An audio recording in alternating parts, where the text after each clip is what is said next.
ശതാധിപൻ്റെ ബാല്യക്കാരൻ്റെ സൗഖ്യത്തിൽ അനേകം സന്ദേശങ്ങൾ അടങ്ങിയിരിക്കുന്നു. മത്തായിയുടെ സുവിശേഷം 8-ാമത്തെ അധ്യായത്തിലാണ് അത് വിശദീകരിച്ചിരിക്കുന്നത്. 5 മുതലുള്ള വാക്യങ്ങളിൽ ഇവിടെ ശതാധിപനോട് യേശു പറഞ്ഞു, നിൻ്റെ വീട്ടിൽ വന്ന് ഞാൻ അവനെ സൗഖ്യമാക്കാമെന്ന്. ബാല്യക്കാരൻ തളർവാദ രോഗം പിടിച്ച് വേദനപ്പെട്ട് കിടക്കുകയാണ്. രോഗം മാത്രമല്ല, ആ രോഗം മുഖാന്തരം നല്ല വേദന അനുഭവിക്കുന്ന മനുഷ്യനാണ് ആ ബാല്യക്കാരൻ. കഠിനമായി വേദനപ്പെട്ടു എന്നാണ് 6-ാം വാക്യത്തിൽ രേഖപ്പെടുത്തിയിരിക്കുന്നത്. അവൻ്റെ രോഗത്തെക്കുറിച്ച് ആ മനുഷ്യൻ പറയുന്നത് ശ്രദ്ധിക്കുക. കർത്താവേ, എൻ്റെ ബാല്യക്കാരൻ പക്ഷപാതം പിടിച്ച് കഠിനമായി വേദനപ്പെട്ട് വീട്ടിൽ കിടക്കുന്നു എന്നാണ്. അതുകൊണ്ട് യേശു പറഞ്ഞു, ഞാൻ വന്ന് സൗഖ്യമാക്കാം. എന്നാൽ ആ സമയത്താണ് ഈ മനുഷ്യൻ വിശ്വാസത്തിൻ്റെ വലിയൊരു പ്രഖ്യാപനം നടത്തിയത്. അയാൾ ആ വിശ്വാസത്തിൻ്റെ പ്രഖ്യാപനം നടത്തുക മാത്രമല്ല, താൻ നടത്തിയ പ്രഖ്യാപനത്തെ വിശദീകരിക്കുകയാണ്. എന്തുകൊണ്ട് താൻ ആ പ്രഖ്യാപനം നടത്തി? യേശു ഒരു വാക്ക് പറഞ്ഞാൽ മതി, എൻ്റെ ബാല്യക്കാരൻ സൗഖ്യമാകും. എന്തുകൊണ്ടാണ് താൻ അങ്ങനെ ഒരു പ്രസ്താവന നടത്തിയത്? അത് അദ്ദേഹം വിശദീകരിക്കുകയാണ്. 8-ാം അധ്യായം, മത്തായിയുടെ സുവിശേഷം 8-ാം അധ്യായം 9-ാമത്തെ വാക്യത്തിൽ ശതാധിപൻ അത് വിശദീകരിക്കുന്നത് ശ്രദ്ധിക്കുക. അയാൾ പറയുകയാണ്, ഞാനും അധികാരത്തിന് കീഴുള്ള മനുഷ്യനാകുന്നു, എൻ്റെ കീഴിൽ പടയാളികളുണ്ട്. ഞാനൊരുവനോട് പോക എന്ന് പറഞ്ഞാൽ പോകുന്നു, മറ്റൊരുത്തനോട് വരിക എന്ന് പറഞ്ഞാൽ വരുന്നു, എൻ്റെ ദാസനോട് ഇത് ചെയ്യുക എന്ന് പറഞ്ഞാൽ അവൻ ചെയ്യുന്നു. വാക്കിന്മേലുള്ള അധികാരത്തെക്കുറിച്ചുള്ള ഒരു വെളിപ്പാടല്ലേ ഇത്? വചനത്തിൻ്റെ മേൽ, വേർഡിൻ്റെ മേലുള്ള അധികാരം. യേശു പറയുന്ന ഒരു വചനത്തിന്, ആ വചനത്തിന് അധികാരമുണ്ട് എന്ന് ഈ മനുഷ്യന് വെളിപ്പെട്ട് കിട്ടി. തൻ്റെ അനുഭവത്തിൽ നിന്നാണ്. ഈ മനുഷ്യനും അധികാരമുള്ള മനുഷ്യനായിരുന്നു. അതുകൊണ്ട് ഈ ശതാധിപൻ യേശുവിനോട് പറയുകയാണ്, അങ്ങ് വീട്ടിൽ വരേണ്ട കാര്യമില്ല, അങ്ങ് പറയുന്ന ഒരു വചനത്തിന് അധികാരമുണ്ട്. ആ വചനത്തിന് എൻ്റെ ദാസനെ സൗഖ്യമാക്കുവാൻ കഴിയും.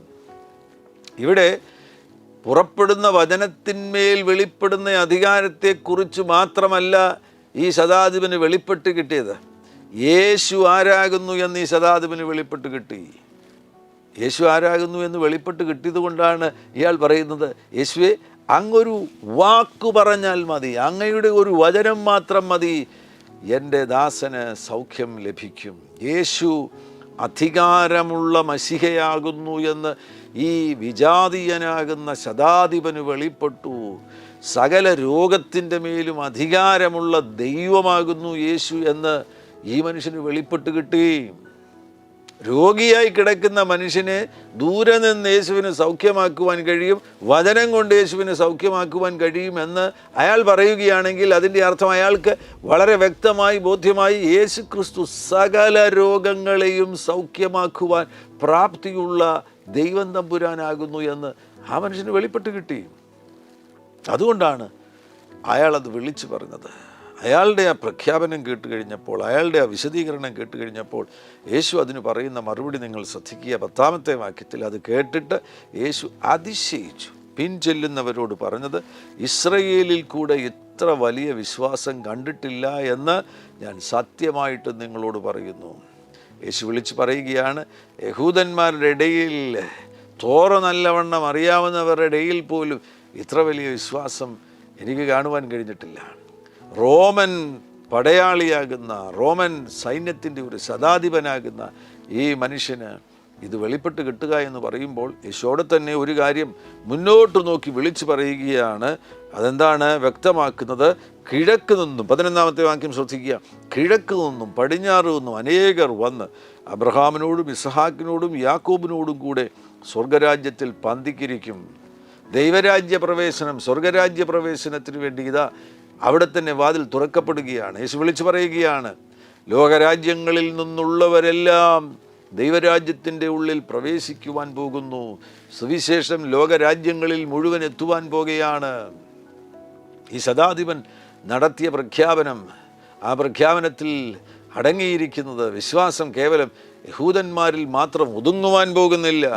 ദൈവത്തെക്കുറിച്ചുള്ള വെളിപ്പാട് യഹൂദനിൽ മാത്രം ഒതുങ്ങുവാൻ പോകുന്നില്ല. ഈ സുവിശേഷം, യേശുക്രിസ്തുവിൻ്റെ സുവിശേഷം, യഹൂദാജാതി എന്ന് പറയുന്ന ഒരു ചെറിയ കൂട്ടത്തിൻ്റെ ഇടയിൽ മാത്രം നിൽക്കുവാൻ പോകുന്നില്ല. അത് ലോകം മുഴുവൻ പരക്കുവാൻ പോകുകയാണ്. ലോകത്തിലെ എല്ലാ രാജ്യക്കാർക്കും ഈ വിശ്വാസം ലഭിക്കുവാൻ പോകുന്നു. യേശു മനുഷ്യകുലത്തിൻ്റെ മുഴുവൻ രക്ഷകനാകുന്നതിനാൽ എല്ലാവരിലേക്കും ഈ സത്യസന്ദേശം എത്തുവാൻ പോകുന്നു എന്നുള്ള ഒരു വലിയ കാര്യമാണ് യേശുവോട് വിളിച്ചു പറയുന്നത്. ആ സമയത്ത് തന്നെ യേശു ശതാധിപനോട് പറഞ്ഞു, പോക, നീ വിശ്വസിച്ചതുപോലെ നിനക്ക് ഭവിക്കട്ടെ എന്ന് പറഞ്ഞു. അവിടെ നിന്നുകൊണ്ട്, ഈ ശതാധിപൻ്റെ വീട് എവിടെ ആയിരിക്കും? അല്പം ദൂരെയായിരിക്കും. യേശു ഇപ്പോൾ ആയിരിക്കുന്നത് കഫർനഹൂമിലാണ്. ഇയാളുടെ വീട് ചിലപ്പോൾ മറ്റൊരു സ്ഥലത്തായിരിക്കും. അവിടെ നിന്നുകൊണ്ട്, അവൻ്റെ വീട്ടിലേക്ക് പോകാതെ അവിടെ നിന്നുകൊണ്ട് യേശു ശതാധിപനോട്, പോക, നീ വിശ്വസിച്ചതുപോലെ നിനക്ക് ഭവിക്കട്ടെ എന്ന് പറഞ്ഞു. ആ നാഴികയിൽ തന്നെ അവൻ്റെ ബാല്യക്കാരന് സൗഖ്യം വന്നു. ഇത് മറ്റൊരു പ്രധാനപ്പെട്ട സത്യമാണ് വെളിപ്പെടുത്തുന്നത്. ഇവിടെ യേശുവിൻ്റെ അധരത്തിൽ നിന്ന് പുറപ്പെടുന്ന ആ വചനം, ഇന്നാണെങ്കിൽ നമുക്ക് ഫോണിലൂടെയോ മറ്റേതെങ്കിലും മാധ്യമത്തിലൂടെയോ നമ്മുടെ ശബ്ദം വേറൊരു സ്ഥലത്ത് നമുക്ക് എത്തിക്കുവാൻ കഴിയും. എന്നാൽ അന്ന് യേശു നിൽക്കുന്ന സ്ഥലത്ത് നിന്ന് പറഞ്ഞ ആ ശബ്ദം, ആ വചനം സഞ്ചരിച്ച് ഈ ശതാധിപൻ്റെ വീട്ടിൽ ചെന്ന് തളർവാദ രോഗിയാകുന്ന മനുഷ്യനെ സൗഖ്യമാക്കി, പക്ഷപാത രോഗിയാകുന്ന കഠിനമായി വേദന അനുഭവിക്കുന്ന ആ മനുഷ്യനെ സൗഖ്യമാക്കി അവൻ്റെ വേദന അപ്രത്യക്ഷമായി. അത്ഭുതം അവിടെ നടന്നു. ഇന്നും അത് യാഥാർത്ഥ്യമാകുന്നുവോ? ഇന്നും അത് സാധ്യമാകുന്നുവോ? ഞാൻ ഉറപ്പിച്ചു പറയാം, ഇന്നും നിങ്ങളുടെ അധരത്തിൽ നിന്ന് പുറപ്പെടുന്ന വചനം, ഞാൻ ഇന്നലെ വളരെ വ്യക്തമായി നിങ്ങളുമായി പങ്കുവച്ചു. ഈ പുറപ്പെട്ട വചനം, യേശുവിൻ്റെ അധരത്തിൽ നിന്ന് പുറപ്പെട്ട വചനം ഇപ്പോൾ പുറപ്പെടുന്നത് നിങ്ങളുടെ അധരത്തിലൂടെയാണ്. നിങ്ങൾ യേശുവിനെ രക്ഷകനും കർത്താവുമായി സ്വീകരിച്ചിരിക്കുന്ന ഒരു ദൈവപൈതലാകുന്നുവെങ്കിൽ നിങ്ങളുടെ അധരത്തിലൂടെയാണ് ആ ശബ്ദം പുറപ്പെടുവാൻ പോകുന്നത്. ഈ ശബ്ദം കേൾക്കുന്ന ആരെങ്കിലും ഇതുവരെയും യേശുവിനെ രക്ഷകനും കർത്താവുമായി സ്വീകരിച്ചിട്ടില്ല എങ്കിൽ ഈ അവസരം പ്രയോജനപ്പെടുത്തുക. ഇപ്പോൾ തന്നെ യേശുവിനെ രക്ഷകനും കർത്താവുമായി സ്വീകരിക്കുക. യേശു നിങ്ങളുടെ ഹൃദയത്തിൽ വരുന്നതോടുകൂടെ നിങ്ങൾ ദൈവത്തിൻ്റെ മകനായിത്തീരുന്നു, മകളായിത്തീരുന്നു. അങ്ങനെയെങ്കിൽ നിങ്ങൾക്കും അധരത്തിലൂടെ ദൈവത്തിൻ്റെ വചനത്തെ പുറപ്പെടുവിക്കുവാൻ കഴിയും. യേശു പുറപ്പെടുവിച്ച അതേ വചനം, ആ വചനം ഇപ്പോൾ നിങ്ങളിലാണായിരിക്കുന്നത്. നിങ്ങൾ യേശുവിൽ വിശ്വസിക്കുന്നതിനാൽ, യേശു നിങ്ങളിൽ വസിക്കുന്നതിനാൽ നിങ്ങളുടെ അധരത്തിലൂടെ ദൈവത്തിൻ്റെ വചനം പുറപ്പെടും. ആ വചനത്തിന് പ്രത്യേകതയുണ്ട്, അത് സഞ്ചരിക്കുന്നതാണ്. അതിനിന്നും സഞ്ചരിക്കുവാൻ കഴിയും. ഇന്ന് ആധുനിക മാധ്യമങ്ങളിലൂടെ നമ്മുടെ ശബ്ദം തന്നെ മറ്റൊരിടത്ത് എത്തിക്കുവാൻ കഴിയും. അങ്ങനെ എത്തിക്കാൻ കഴിഞ്ഞില്ലെങ്കിൽ പോലും നിങ്ങൾ ഇരിക്കുന്ന ഇടത്ത് ഇരുന്നു കൊണ്ട് ഒരു കൽപ്പന പുറപ്പെടുവിക്കുകയാണെങ്കിൽ, ദൂരെയായിരിക്കുന്ന നിങ്ങളുടെ ബന്ധുവിൻ്റെ വിടുതലിന് വേണ്ടി ഇപ്പോൾ യേശുവിൻ നാമത്തിലൊരു കൽപ്പന പുറപ്പെടുവിക്കുകയാണ് എങ്കിൽ, നിങ്ങൾ പുറപ്പെടുവിക്കുന്ന ആ വചനം സഞ്ചരിച്ച് എത്തേണ്ട സ്ഥലത്തെത്തി ആ രോഗിയെ സൗഖ്യമാക്കുവാൻ പ്രാപ്തിയുള്ള ജീവനുള്ള വചനമാകുന്നു. യേശു നമുക്ക് ദൂരസ്ഥനാകുന്ന ദൈവമല്ല, അവിടുന്ന് നമുക്ക് സമീപസ്ഥനാകുന്ന ദൈവമാകുന്നു. നിങ്ങളും യേശുവും തമ്മിലുള്ള ദൂരമെന്ന് പറയുന്നത് നിങ്ങളും നിങ്ങളുടെ വായും തമ്മിലുള്ള ദൂരമാണ്. നിങ്ങൾ അധരം തുറന്ന് കൽപ്പിക്കുവാൻ തയ്യാറാകുന്നു എങ്കിൽ ഇപ്പോൾ തന്നെ അത്ഭുതം സംഭവിക്കുവാൻ പോകുന്നു. യേശുവിൻ നാമത്തിൽ സൗഖ്യം സംഭവിക്കുവാൻ പോകുന്നു. യേശുവിൻ നാമത്തിൽ ആ കിടക്ക വിട്ട് എഴുന്നേൽക്കുക. യേശുവിൻ നാമത്തിൽ ആ രോഗബാധ നിങ്ങളെ വിട്ടുപോകട്ടെ. യേശുവിൻ നാമത്തിൽ ആ ട്യൂമർ അപ്രത്യക്ഷമാകട്ടെ. യേശുവിൻ നാമത്തിൽ ആ സർജറി അപ്രത്യക്ഷമാകട്ടെ. പ്രാർത്ഥിക്കാം. പരിശുദ്ധ പിതാവേ, യേശുക്രിസ്തുവിൻ നാമത്തിൽ അങ്ങയുടെ ജനത്തിനു വേണ്ടി പ്രാർത്ഥിക്കുന്നു. ഈ ശബ്ദം കേൾക്കുന്നു ഓരോരുത്തരെയും സ്പർശിക്കണമേ. രോഗികളായിട്ടുള്ളവർ ഇപ്പോൾ യേശുവിൻ നാമത്തിൽ സൗഖ്യമാകട്ടെ. വലിയ സൗഖ്യം, ഒരു അത്ഭുത സൗഖ്യം ഇപ്പോൾ സംഭവിക്കട്ടെ. അവരുടെ ശരീരത്തിൽ നിന്ന് ആ രോഗബാധകൾ അവരെ വിട്ടുപോകട്ടെ. അത്ഭുതങ്ങൾ അങ്ങ് ചെയ്യുന്നതിനായി സ്തോത്രം. വലിയ സൗഖ്യങ്ങളെ അങ്ങ് അയച്ചിരിക്കുന്നതിനായി സ്തോത്രം ചെയ്യുന്നു.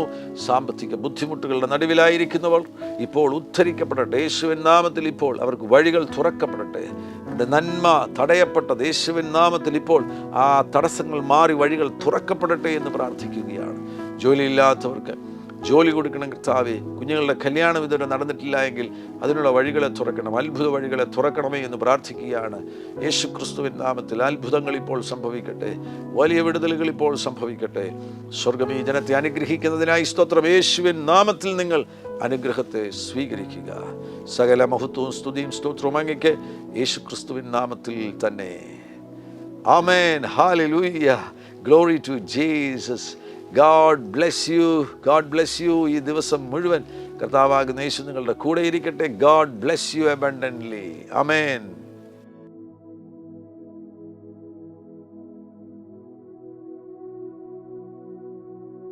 എല്ലാ പ്രഭാതത്തിലും 3 മിനിറ്റ് നീണ്ടു നിൽക്കുന്ന ഒരു ചെറിയ സന്ദേശം വാട്സപ്പിൽ അയക്കുന്നുണ്ട്.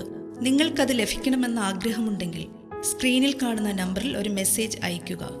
ഞങ്ങളുടെ ഓൺലൈൻ റേഡിയോ ആയ ജീസസ് റെയിൻസ് റേഡിയോയുടെ ആപ്പ് ഇതുവരെയും ഡൗൺലോഡ് ചെയ്തിട്ടില്ല എങ്കിൽ പ്ലേ സ്റ്റോറിലും ആപ്പ് സ്റ്റോറിലും ലഭ്യമാണ്. ജീസസ് റെയിൻസ് റേഡിയോ എന്ന് ടൈപ്പ് ചെയ്ത ശേഷം സെർച്ച് ചെയ്യുക. ആപ്പ് നിങ്ങൾ ഇപ്പോൾ തന്നെ ഡൗൺലോഡ് ചെയ്താലും.